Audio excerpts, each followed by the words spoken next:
Mathie, vous êtes militante, évidemment, et nous allons vous demander justement de revenir un peu sur le cadre normatif sur lequel l'autonomisation de la femme en RDC peut bien s'appuyer. Merci, bonjour à tous. J'étais en train de me demander, depuis qu'on m'avait contacté en fait, sur quoi on allait me poser les questions. Quelle serait ma question?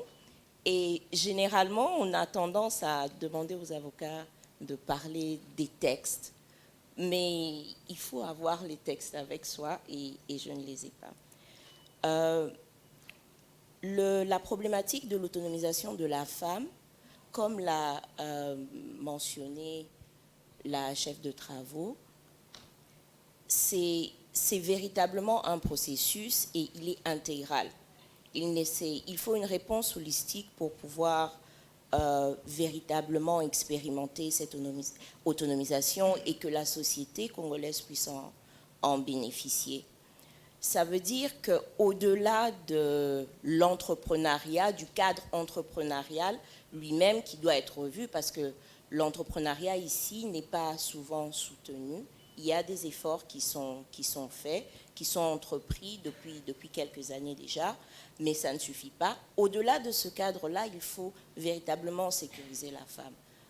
On a vu, Michel a expliqué tout à l'heure quel était le sens même de la chorégraphie qu'il y a eu avant, et je pense que c'est très important que les femmes soient en mesure de se réaliser, c'est-à-dire elles doivent prendre le temps de se poser les bonnes questions, de rêver, parce que rêver c'est important, ça vous donne un objectif, et ensuite de faire la recherche pour trouver les moyens d'atteindre l'objectif que vous vous êtes fixé. Les lois sont là, ça c'est sûr. Il y a des lois sur la parité, il y a des lois appliquées ou pas appliquées, bon ça c'est une autre histoire. Il y a des lois sur les violences, il y a des lois et un cadre pour que les filles aillent aussi à l'école. Il y a des lois qui interdisent aux mineurs d'être mariés, mais malheureusement dans la pratique, ce n'est pas respecté. Et ce qu'il faut, c'est que la société comprenne, femmes, mais surtout les hommes, qu'ils comprennent que chacun de nous a un rôle à jouer pour que demain soit meilleur. Pourquoi est-ce qu'il faut le faire? Là, on va revenir à l'aspect pécuniaire. Généralement, ce sont les hommes qui font montre de leurs avoirs et qui donnent généreusement à gauche, à droite. Mais la société ne fonctionne pas seulement sur cette base-là, parce qu'il y a quelqu'un qui donne. Il faut que la personne à l'autre bout reçoive. Et si elle reçoit, il faut qu'elle soit dans un environnement, dans un cadre qui lui permet de faire fructifier ce qui lui est donné. Que ce soit de l'argent, que ce soit une éducation, que ce soit toute autre chose. Malheureusement, en RDC, ce qu'on voit, c'est que on pourvoit aux besoins primaires, mais on a des difficultés à se projeter dans le futur. Pourquoi? Parce que les femmes ne sont pas souvent mises à contribution. On n'a qu'un seul donneur de leçons, on a un juge, une personne qui est à la fois juge et partie, qui décide de ce que dans la famille, de comment les choses doivent se faire dans la famille. Et la femme, généralement, elle applique et elle a peur de parfois partager un avis contraire. Ça, je pense que c'est problématique. Il faudrait que la société prenne à bras le corps cette façon de faire les choses pour qu'on puisse évoluer. Les femmes, je vais me résumer, les femmes doivent comprendre qu'elles ont un rôle à jouer. Elles doivent refuser d'avoir peur de faire entendre leur voix, mais en même temps, les hommes doivent encourager les efforts qui se font dans la société pour permettre que les richesses qui sont générées puissent bénéficier à tout le monde et qu'on ne soit pas juste en train de combler le vide, mais qu'on soit en train de construire. Parce que c'est une chose de vouloir survivre, c'en est une autre de se débrouiller. Merci infiniment, Mathie, pour cet apport justement qui nous ramène à la masculinité positive dont Henri Désiré va se faire. Alors à présent, nous passons au moment détente. Je vais donc demander à l'humoriste Daina Essebe de bien vouloir me rejoindre afin de faire son numéro. Alors j'imagine que cet humoriste a besoin d'encouragement et d'applaudissements afin de venir. Et juste après, nous allons passer au panel de la masculinité positive qui sera modéré par Monsieur Henri Désiré Nzouzi. Est-ce qu'on peut encore l'applaudir, s'il vous plaît? Bonjour mesdames et messieurs, vous allez bien?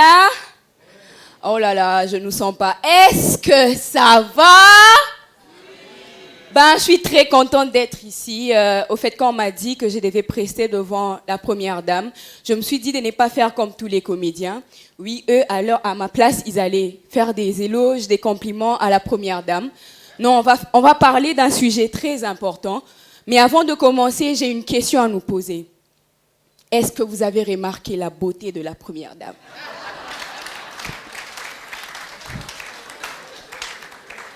Voilà, on vient de nous parler de l'entrepreneuriat et moi j'ai une demande très précise à faire aux entrepreneurs. S'il vous plaît, chers entrepreneurs, arrêtez de mentir.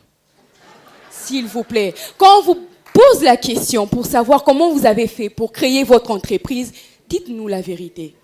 J'étais dans une conférence où une dame, elle tient un très grand restaurant dans ce pays. On lui a posé la question, mais madame, comment vous avez fait pour en arriver là? Et elle répond par déjà, je tiens à préciser que c'était pas facile. Quand j'ai voulu faire ce restaurant, je n'avais pas d'argent. Alors je me suis dit, j'ai pas d'argent, mais qu'est-ce que j'ai? Donc ce grand restaurant que vous voyez, je l'ai commencé avec une tomate. Avec une tomate. Et je vous assure que ce jour-là, elle a vendu des tomates. Une pièce à $10. Rassurez-vous, qu'il y a eu des gens qui ont acheté. Même moi, j'ai acheté la tomate. Oui, mais parce qu'elle avait une phrase d'accroche. Si vous croyez en cette tomate, si vous croyez qu'elle peut se transformer en une entreprise, eh bien, vous le verrez.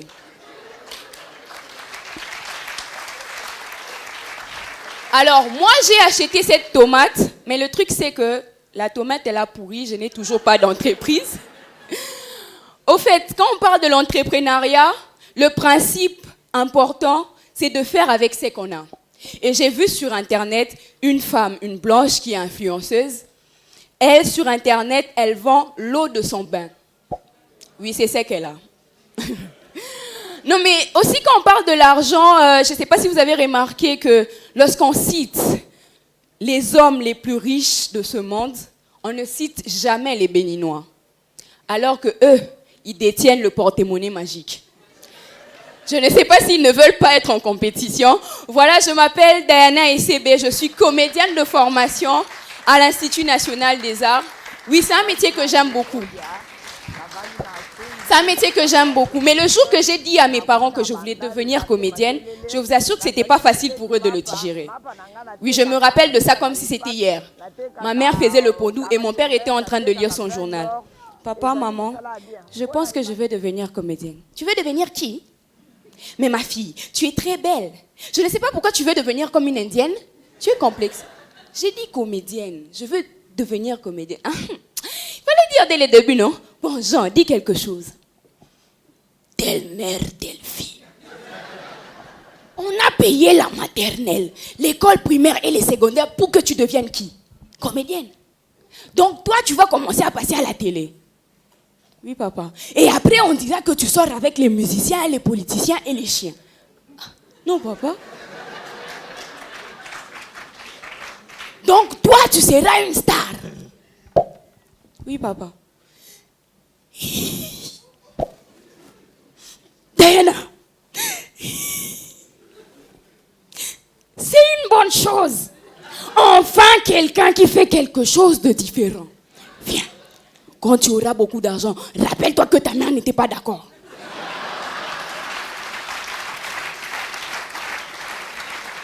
J'ai fait un constat amer. Quand tu attrapes ton père avec une autre femme qui n'est pas ta mère, sache que désormais, il y aura une franche collaboration entre vous deux. Mon père a payé 2 fois mes frais scolaires. Maman, trop, c'est que papa est en train de faire, ce n'est pas bien. Oh, qu'est-ce que j'ai fait? Ta fille, c'est vache mal, hein? Je lui ai toujours dit que si tu as des problèmes de frais scolaires, tu n'as qu'à m'en parler. Tu n'es pas obligé de déranger ta mère pour ça. Tiens, va payer les frais. Oh, papa, je n'ai pas de dette, j'avais tout soldé. L'abondance des biens n'y nuit pas. Garde ça pour l'année prochaine.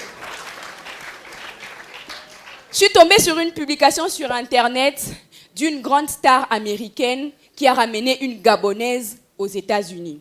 Cette fille est orpheline. Alors, il a dit que sa mission désormais, c'est de venir en Afrique, de prendre des orphelins et de leur ramener aux États-Unis.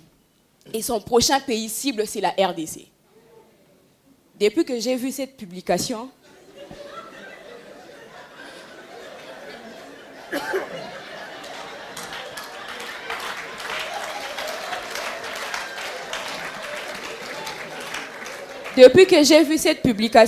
j'ai l'esprit tourmenté.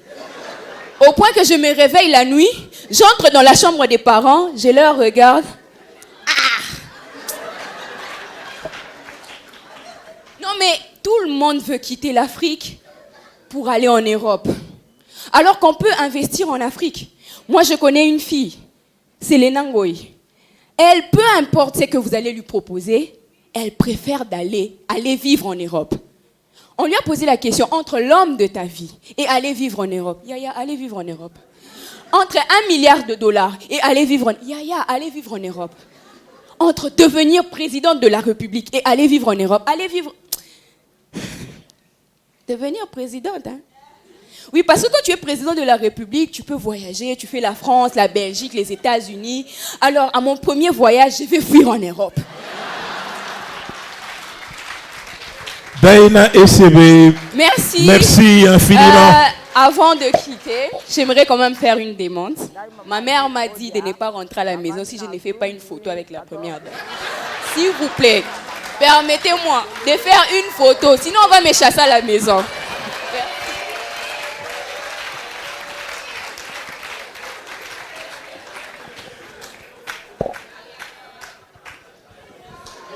Le selfie.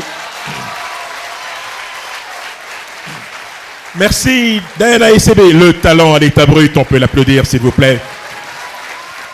Mesdames et messieurs, nous sommes donc arrivés à ce moment où nous allons en quelque sorte distinguer ces femmes.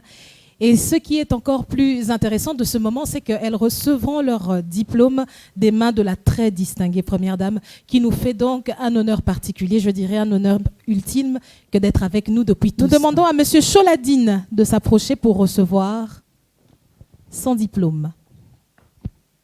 M. Choladine sera suivi par Mme Matillave.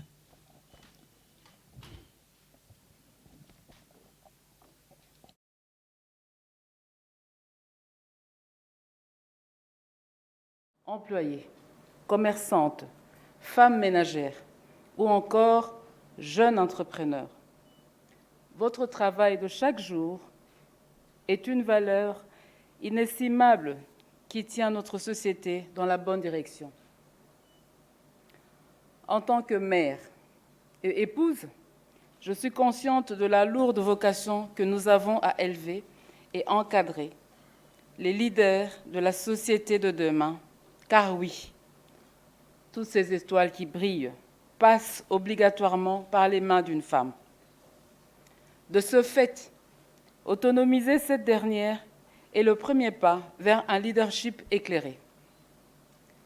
Qu'elle soit mère, sœur, amie ou épouse, elle est sans exagération l'actrice décisive de l'avenir glorieux de notre pays. En faisant la couverture de cette édition dédiée à la femme, je veux continuer la lutte qui est nôtre, celle qui vise l'amélioration considérable de la situation sociale, économique et politique de la femme. La dite amélioration passe notamment par l'encadrement de la femme et particulièrement de la jeune fille. De la dame qui nous vend des fruits et légumes frais à celle qui commercialise le pain pour nourrir sa famille, en passant par celle qui est dans le sphère de prise de décision en entreprise ou dans la politique, nous devons tous converger nos efforts pour arriver à bouger les lignes en faveur de l'avènement d'une société où nos filles auront les mêmes chances que nos garçons. J'invite ces femmes à continuer à intégrer les corporations, les plateformes et cercles d'affaires afin qu'ensemble nous puissions garder un lien indéfectible d'échange et de partage pour mener à bien la lutte noble que nous chérissons, et ce, avec solidarité et amour, dans le but ultime de gagner le pari de l'égalité des chances, hommes-femmes. Aux jeunes, je crois en vous. Je crois en vos capacités à relever ce pays et à le mettre sur l'orbite de l'émergence.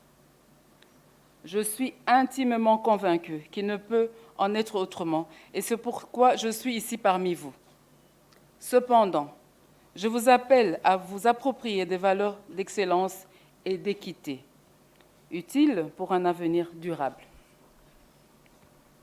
À tous les hommes présents en ce lieu, je vous prie d'adopter les comportements de la masculinité positive afin de participer activement à la promotion des droits des femmes qui sont sans aucun doute vos partenaires de vie dans les normes sociales établies par le Créateur. Prenez exemple sur le premier d'entre vous, le président de la République, son Excellence M. Félix-Antoine Tshisekedi Tshilombo, qui ne cesse de porter le combat de la promotion de la femme congolaise, mais également africaine, à différents postes de responsabilité. Ce que je suis, c'est l'expression visible de son soutien envers ma personne.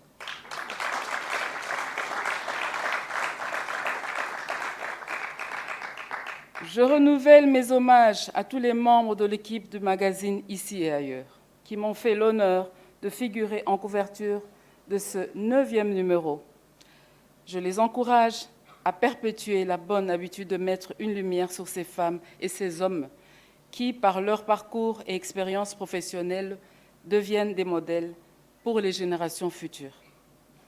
La jeunesse étant l'avenir, la promouvoir et la mettre en valeur est un devoir moral de tous. Alors, continuez à avancer. Vous êtes sur la bonne voie, celle de la réussite.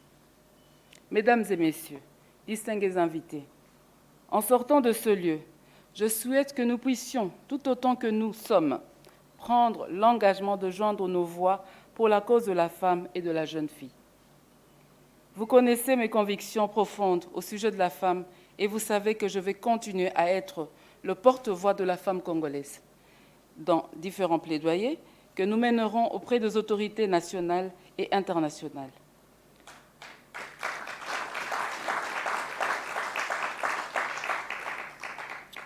Joignez-vous à moi pour qu'ensemble nous puissions donner à nos enfants et petits-enfants une société plus égalitaire et débarrassée des violences de toute nature à l'égard des femmes, et c'est largement à notre portée.